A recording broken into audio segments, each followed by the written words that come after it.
Hey, what's going on everybody, and welcome back for another episode of Fallout 4 Mods Weekly. And we have had a seriously amazing week for mods. So many amazing releases. Every single mod featured in this video I have done a full review on because they have all been of the top quality. Lots of really good stuff here, so stay tuned for some awesome mods. And we'll go ahead and begin with the Winchester 5mm range rifle by JK Ruse 05. Now, this mod released pretty early in the week and adds a completely new, lore-friendly rifle into the game. This was J.K. Ruse's own invention, sort of a Winchester take on the Colt Rangemaster, offering a civilian-style ranch rifle with some pretty reasonable military upgrades. Everything featured in this mod is completely custom, and it offers a pretty interesting upgrade system using the attachments found at a weapons workbench. The most primitive version of this thing is going to use scrap together pieces of wood as well as PVC pipe for the handguard, which makes a really interesting take on a junk weapon. Still has a base weapons receiver, but uses junk parts for the accessories. I really like that style. As you move up the tree, you can actually unlock regular wood stocks and some neat rails, and then eventually you even get some nice tactical stocks with a nice green paint job, similar to that of the vanilla hunting rifle. Having an upgrade system like that is really neat and helps it feel like a proper Fallout weapon. More than likely early on when you find this thing on Raiders, it'll be scrounged together using PVC pipe and junk, but eventually you'll have enough parts and enough knowledge to be able to craft some really interesting pieces. On top of that, this thing is added to the leveled list, and it's chambered in 5mm, which makes it really nice as an alternative way to shoot out 5mm rounds, as typically in the vanilla game it's only the minigun.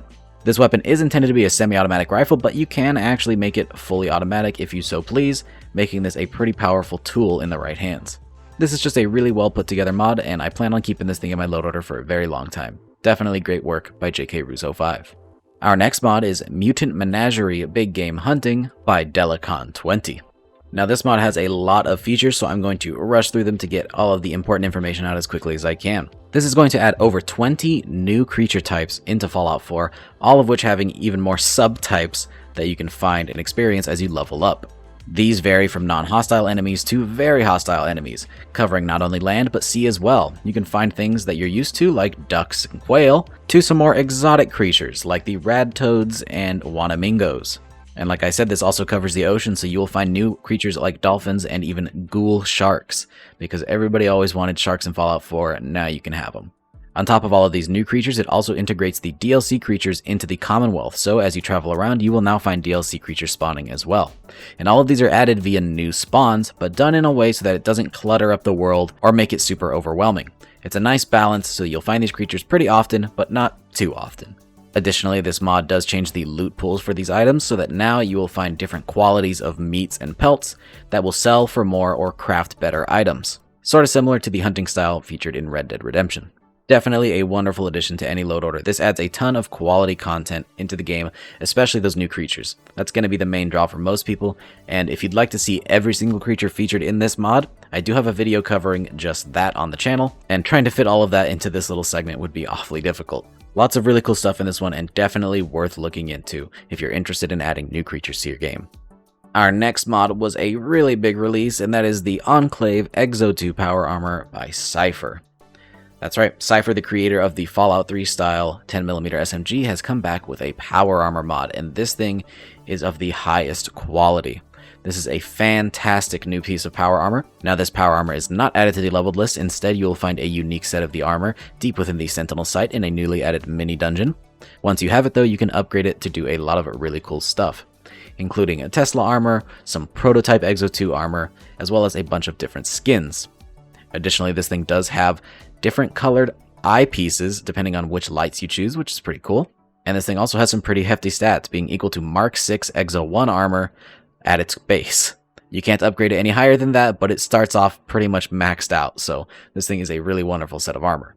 Typically, I'm not a huge power armor fan, but this really is a wonderful piece of work. It fits on the power armor frame so nicely. Something I never really liked about Fallout 4 was the frame, but this mod does it so very well. This thing is beautifully crafted, and it's very obvious that a lot of time, effort, and love went into this thing. Definitely an excellent mod for any power armor users.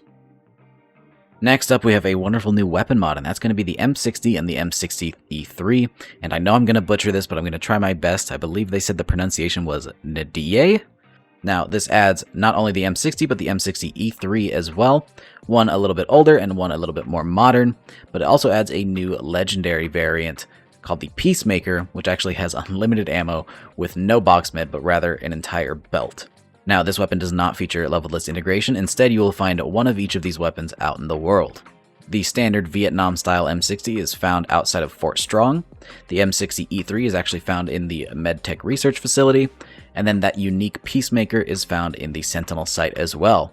So this week, you definitely want to go to the Sentinel site, as you'll not only find that unique weapon, but also the Enclave Exo 2 power armor. Definitely want to grab both of those so you can kill two birds with one stone. Now, one of the coolest features of this M60 mod that makes it stand apart from the other M60 mods is that it actually features belt link ejection whenever the rounds eject. So not only are the rounds leaving, but also the belt links that would be featured on an LMG like this. This is done by adding a new ammo type into the game, so rather than using the standard 308 rounds, it will instead use the brand new 7.62x51, and just adds a nice little bit of character to this LMG to make it really feel special. Super cool mod, and I'm definitely glad to see more heavy weapons entering into Fallout 4.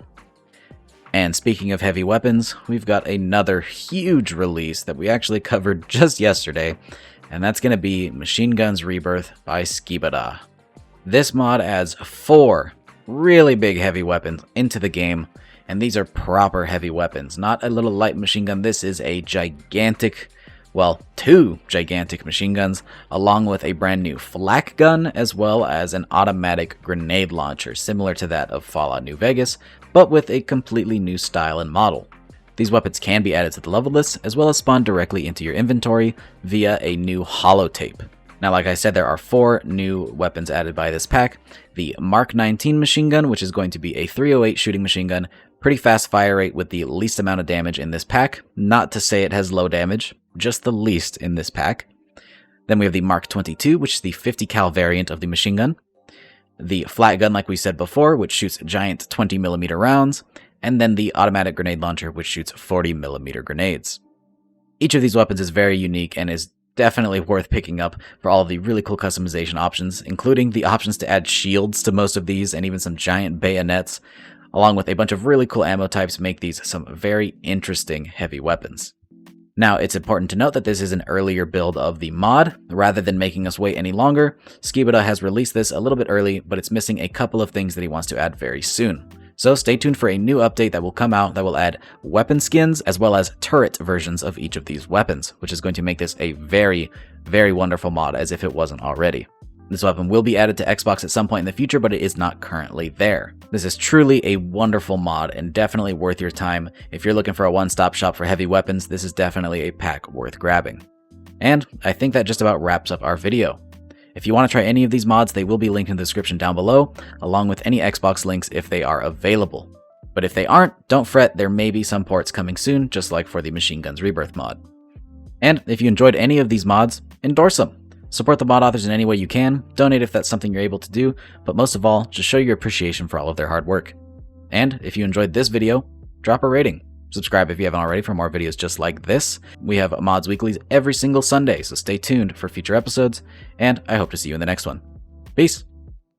And really quick, I'd like to make a shout out to all of our patrons. Your donations are greatly appreciated and really help to support the channel and videos just like this one. So again, thank you.